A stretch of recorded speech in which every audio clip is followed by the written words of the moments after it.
Welcome back to my channel. Here's my 4-link suspension that I actually built.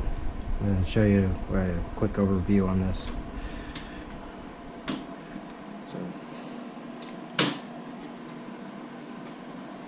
I had to put a panhard rod through here so it doesn't move side to side.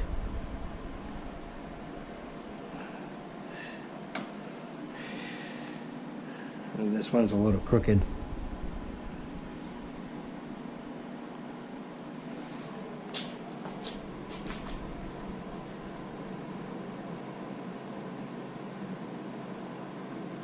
Yeah.